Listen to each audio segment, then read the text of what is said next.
let me come to one thing that is really of a bother to me. I heard my former minister talk about it, and I also want to talk about it.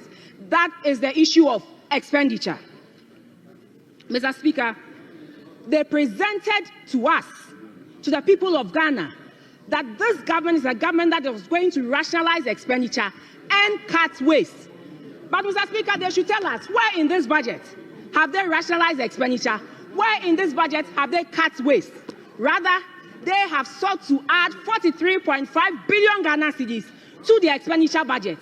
This is not Abena saying it. This is your budget speaking to that. Mr. Speaker, they are hoping that at the end of appropriation, we will give them the permission to spend 290 billion Ghana cedis. When, Mr. Speaker, this year is not an election year, so there are certain expenditures that they are not going to incur.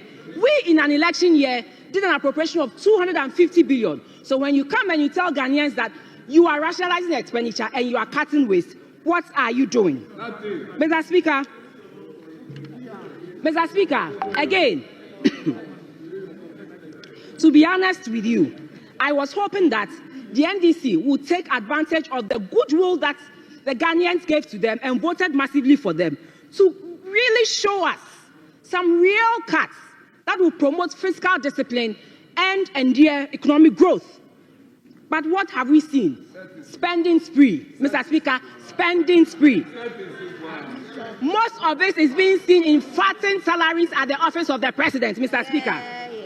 Mr. Speaker, I was hoping that they will come and then claim the waste in the system. They claim there was waste in the system in 2024. So I was hoping that they will come and cut things and make sure that the people of Ghana, get what is due them. But, Mr. Speaker, what do we see?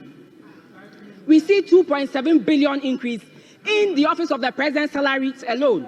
And then they want to explain it away with the fact that it is Ministry of Information that they added. There are 76 directors and staff that they added from the Ministry of Information that has resulted in that huge 2.7 billion allocation to them. But, Mr. Speaker, facts are sacred. When you look at the budget for OGM in 2024, SIGA was part of OGM. The Internal Audit Agency was part of OGM.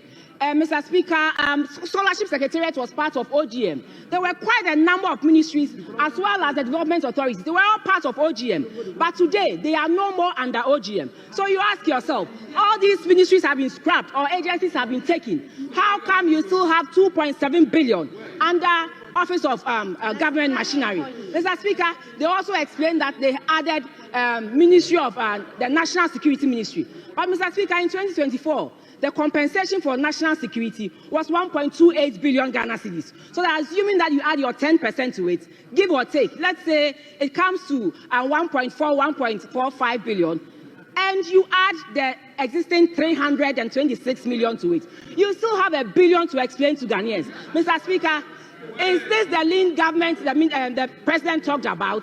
That fine, okay, to the optics, I will reduce the number of ministers I nominate to the optics. But in the real deal, I will fatten the salaries of my officials and make sure they live well at the expense of other Ghanaians.